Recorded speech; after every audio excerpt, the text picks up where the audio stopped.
So weak starting day అయితే మార్కెట్లో అయితే భారీ నష్టాలు అయితే చూడొచ్చు. ముఖ్యంగా మార్నింగ్ గ్యాప్ డౌన్తో స్టార్ట్ అయిన మార్కెట్ కంటిన్యూగా అదే బాటలోకి వెళ్ళడం అయితే మనం అబ్జర్వ్ చేయొచ్చు. ముఖ్యంగా మిడ్ అండ్ స్మాల్ క్యాప్లో చూసుకుంటే ఇంచుమించు 2% అయితే పడిపోవడం మనం బాగా అబ్జర్వ్ చేయొచ్చు. తర్వాత చూసుకుంటే బయింగ్ ప్రెజర్లోకి అంటే కంప్లీట్ మొత్తం స్టాక్స్ అన్నీ కూడా పడిపోవడంతో మెయిన్గా ఇన్వెస్టర్లు అయితే సెల్లింగ్లోకి వెళ్ళడం అయితే అబ్జర్వ్ చేయొచ్చు. అండ్ ఎఫ్ఐలో కూడా భారీ సెల్లింగ్లో ఉండడం మార్కెట్ని అయితే కుదేలు చేసిందని చెప్పాలి. ముఖ్యంగా నిఫ్టీ చూసుకుంటే 225 పాయింట్లు నష్టాల్లో ముగిసింది. 25,960 దగ్గర ముగియడం జరిగింది. 26,000 మార్క్ని అయితే దిగువన క్లోజ్ అయిపోయిందని చెప్పాలి. సెన్సెక్స్ చూసుకుంటే 600 పాయింట్లు నష్టాల్లో ముగిసింది. 85,102 దగ్గర క్లోజ్ అవ్వడం జరిగింది. బ్యాంక్ నిఫ్టీ చూసుకుంటే 538 పాయింట్లు మైనస్లో క్లోజ్ అయింది. 59,238 దగ్గర క్లోజ్ అవ్వడం జరిగింది. Compare to dollar rupee value వచ్చేసి 90.09 దగ్గర క్లోజ్ అవ్వడం. సో మార్కెట్ అంటే వీక్గా ఉండడానికి మరొక కారణం కూడా డాలర్ అంటే రూపాయి పతనం అవ్వడం కూడా చూడవచ్చు. అండ్ ఫెడ్ రేట్లు గురించి కూడా ఒక ఆందోళన ఇన్వెస్టర్లో అయితే కనిపించడం జరిగింది. ఓవరాల్గా మార్కెట్లో అయితే ఈరోజు అంటే కొంచెం బాగా వాలటిలిటీ అయితే కనిపించింది. నెక్స్ట్ ఈ వీక్ లెవెల్స్ ఎలా ఉంటాయి మనతో మాట్లాడడానికి senior stock market analyst Guruprasad గారు ఉన్నారు. Sir good evening. Good evening Ravi గారు. సార్ ఓవరాల్గా ఈరోజు మార్కెట్ చూశారు, ఏం చెప్తారు సార్, మీ అబ్జర్వేషన్ ఏంటి? మార్కెట్ ఈరోజు మార్నింగ్ నుంచి ఒక సెల్లింగ్ ప్రెషర్లోనే ఉంది. ఆల్మోస్ట్ మనకి 300 పాయింట్స్ దాకా డౌన్ అయ్యి కొద్దిగా రికవరీ ఇచ్చింది. 225 పాయింట్స్లో క్లోజ్ అయింది. అదేలాగా బ్యాంక్ నిఫ్టీ కూడా మనకి 535 పాయింట్స్ నెగిటివ్లో క్లోజ్ అయింది. సెన్సెక్స్ 601. ఇవన్నీ వచ్చి ఇప్పుడు దేని వల్ల జరుగుతుంది అంటే ఈ కరెక్షన్ వచ్చి ఎందుకు అనేది ఇంపార్టెంట్. యాక్చువల్గా వచ్చి ఇక మీద వచ్చి మార్కెట్లో న్యూసెస్ అన్ని ఆల్రెడీ అబ్జర్వ్ అయిపోయింది. న్యూసెస్ వచ్చి చాలా మటుకి మనకి రావాల్సిన న్యూసెస్ అన్ని కూడా చాలా మటుకు వచ్చేసింది. వచ్చిన తర్వాత ఇక మీద మార్కెట్ వచ్చి యాజ్ పర్ టెక్నికల్గా జరగాలి. టెక్నికల్గా అంటే ఎలా జరగాలంటే ఒక క్రమంగా ఒక ట్రేడింగ్ చేసుకుంటా మార్కెట్ వచ్చి ప్రతి పాయింట్లో ట్రేడింగ్ జరగాలి. ఇంతకుముందు అయితే ఒక మీరు చూసినట్టు ఒక అబ్నార్మల్ కండిషన్లో ఉండేది, గ్యాప్ అప్ వచ్చేది, గ్యాప్ డౌన్స్. ఇక మీద ఎలా ఉంటుందంటే ఈరోజు కూడా చూడండి సెల్లింగ్ కూడా వచ్చి కరెక్షన్. ఇట్ ఈస్ నాట్ ఎలా చెప్పాలంటే ఇది వచ్చి ఒక టెంపరీ కరెక్షన్. ఈ కరెక్షన్ ఏమవుతుందంటే ఇట్స్ హెల్తీ కరెక్షన్. ఈ కరెక్షన్ మనకి ఎక్కడి దాకా రావచ్చు అంటే యాజ్ పర్ ఈ వీక్ లెవెల్స్ వచ్చి మనకి ఆల్రెడీ మనకు వచ్చి ఇప్పుడు నెగిటివ్లోనే క్లోజ్ అయింది కాబట్టి మనకి ఈ వీక్ లెవెల్స్ డౌన్ సైడ్ వచ్చి మనకి 26,090 బిలో ఉంటేనే మనకి ఆల్రెడీ డౌనే. కాబట్టి డౌన్ సైడ్ లెవెల్స్ వచ్చి మనకి 26,320. ఓకే సారీ లేదు ఒక్క నిమిషం ఉండండి, ఇట్స్ రాంగ్. డౌన్ సైడ్ వచ్చి మనకి 26,090 కింద ఉంటేనే మనకి సెల్లింగ్. కాబట్టి 26,052, 25,949 అనే ఒక టార్గెట్ వచ్చి ఈరోజు ఇంట్రాడేలోనే వచ్చేసింది ఆ డౌన్ సైడ్ టార్గెట్. ఇంకా ఒక 2 టార్గెట్స్ పెండింగ్ ఉన్నాయి ఈ వీక్కి. 25,886, 25,783. ఈ 2 లెవెల్స్ ఇప్పుడు పెండింగ్ ఉండే దానివల్ల నెక్స్ట్ కమింగ్ సెషన్స్ ఇంకా 1 or 2 సెషన్స్లో మనం వచ్చి డౌన్ సైడ్ వాల్యూ చూడడానికి అవకాశం ఉంది. ఇక మరీ డ్రాస్టిక్ సెల్లింగ్ ఉంటే 25,565 దాకా కూడా చూడడానికి అవకాశం ఉంది. ఇది డౌన్ సైడ్ లో. అప్ సైడ్ మాత్రం 26,300 పైన మార్కెట్ ఒక 1 hour ట్రేడ్ అయితే కానీ మన అప్ సైడ్ అనేది మనం అప్ సైడ్ గురించి ఆలోచించాం. సపోజ్ అప్ సైడ్ కూడా ఆ 26,300 పైన కానీ ఒక 1 hour ట్రేడ్ అయితే అప్ సైడ్ వచ్చి మనకు అవకాశం వచ్చి 26,589 దాకా ఈ వీక్ వెళ్ళడానికి అవకాశం ఇది.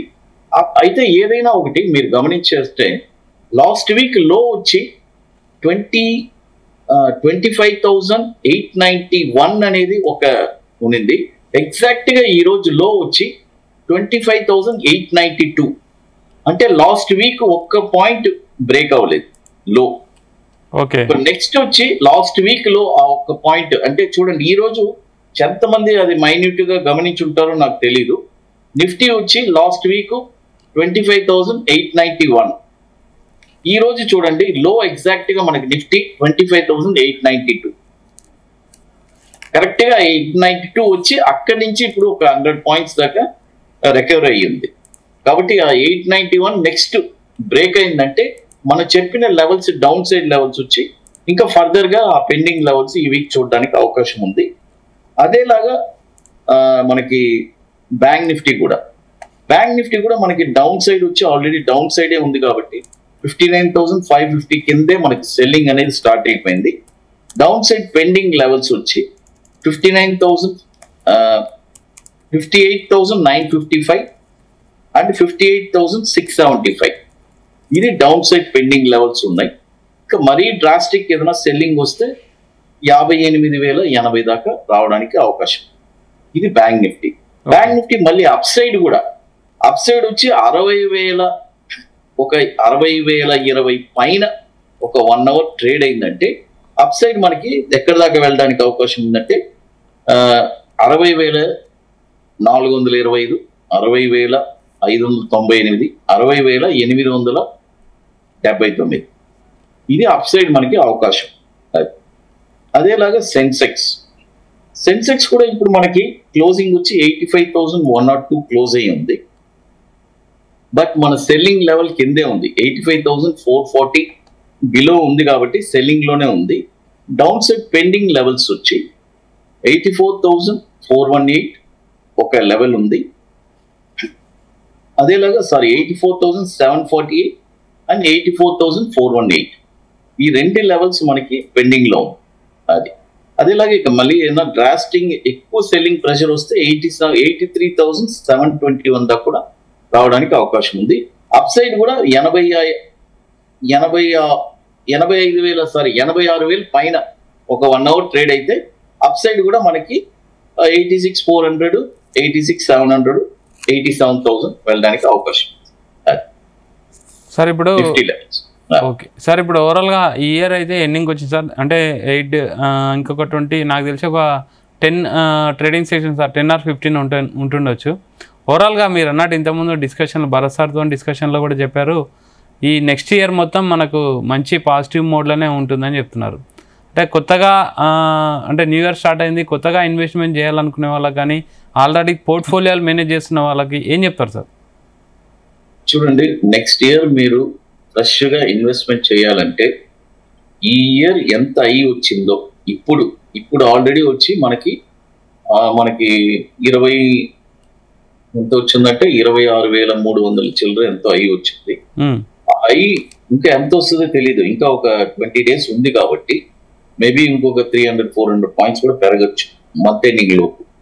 ఆ అయి బ్రేక్ అయితేనే మీరు ఫ్రెష్ ఇన్వెస్ట్మెంట్స్ కి రావాలి. అంటే నేను అన్లెస్ ఈ ఇయర్ అయి బ్రేక్ అవనంత వరకు మీరు ఫ్రెష్ ఇన్వెస్ట్మెంట్స్ కి రాకూడదు సార్. ఓవరాల్గా ప్రజెంట్ ఇప్పుడున్న సిచ్యువేషన్లో మనం అంటే ఏదైనా స్టాక్స్ కొనాలంటే ఎలాంటి స్టాక్స్ మీరు సజెస్ట్ చేస్తారు? అంటే ఇంకో విషయం చెప్తాను వినండి సార్. ఈ ఇయర్ అంటే ఈ డిసెంబర్ ఇంకొక 20 రోజులు 31వ తారీఖు లోపు నిఫ్టీ ఎంత అయి వస్తుందో ఆ అయి వచ్చి మనకి నెక్స్ట్ ఇయర్ ఎప్పుడైనా సరే జనవరిలో కానీ ఫిబ్రవరిలో కానీ ఎప్పుడు బ్రేక్ అయితే అది ఒక శుభ సూచకం. ఓకే, మార్కెట్ వచ్చి అప్ సైడ్ ఇంకా ఒక మన అనుకున్న లెవెల్స్ చాలా అనుకున్నాం లెవెల్స్ దాదాపు ఒక నెక్స్ట్ 3 to 4 years లో మంచి లెవెల్స్ అనుకున్నాం కదా, అవన్నీ చూడడానికి చాలా ఈజీగా చూసేస్తాం. బట్ ఈ ఇయర్ అయి అనేది చూడాలి, అది బ్రేక్ అవ్వాలి, అది చాలా ఇంపార్టెంట్. స్టాక్స్ వచ్చి మీకు ఒక 2 స్టాక్స్ ఇస్తానండి. Okay, dredging corporation DREDGE okay corporation ఇది వచ్చి ఇప్పుడు 1,000 రూపీస్ లో ఉంది, బై చేసుకోవచ్చు. టార్గెట్స్ వచ్చి 1237, 1524, 1980. స్టాక్ లాస్ వచ్చి 690. ఇది ఏదైనా ఒక డిప్ వచ్చినా కూడా 950 రేంజ్ వచ్చినా కూడా కొనుక్కోవచ్చు. ఇది ఒక షార్ట్ టర్మ్ ఒక 40 to 60 days కి. అదే రాగా గుజరాత్ పోర్ట్ కూడా ఇప్పుడు 182 లో ఉంది, బై చేసుకోవచ్చు. టార్గెట్ వచ్చి 218, 253, 309. స్టాప్ లాస్ వచ్చి 150 రూపాయలు. సార్ ఓవరాల్గా రేపు మార్కెట్ ఎలా ఉంటుంది అండ్ గోల్డ్ గురించి కూడా ఏం చెప్తారు సార్? గోల్డ్ వచ్చి మనం యాక్చువల్లీ ఇయర్ అదేండి మనం చెప్పిన టార్గెట్స్ కంప్లీట్ అయిపోయిందండి. ఇయర్ ఇక పెద్దగా పెరిగే సూచనలు ఏం లేవు. ఎందుకంటే ఇక్కడే కొట్టుమిట్టాడుతూనే ఉంటుంది. 135, 137, మళ్ళీ 120 ఈ రేంజ్ లోనే గోల్డ్ ట్రేడ్ అవుతుంది. ఇక నెక్స్ట్ ఇయర్ గోల్డ్ అనేది నెక్స్ట్ ఇయర్ కూడా పెద్ద మూమెంట్స్ మనం ఎదురు చూడడానికి లేదండి. నెక్స్ట్ ఇయర్ లెవెల్స్ రావాలి, అది మనకి జనవరి తర్వాతే మనకి. సార్ ఫైనల్గా రేపు ఎలా ఉండొచ్చు market? Market every rise short అండి. అంటే ఇప్పుడు అంటే ఇంకోటి రేపటి నుంచి ఈ వాల్యూ నోట్ చేసుకోండి. 25,890 బ్రేక్ అయితే నెక్స్ట్ సెల్లింగ్ అనేది స్టార్ట్ అవుతుంది. Okay sir, okay, thank you sir, thank you very much. Thank you. So ఇది ఇవాల్టి market updates. Keep watching Zee Telugu news. మళ్ళీ ఇది ఇవాల్టి market updates. Keep watching Zee Telugu news.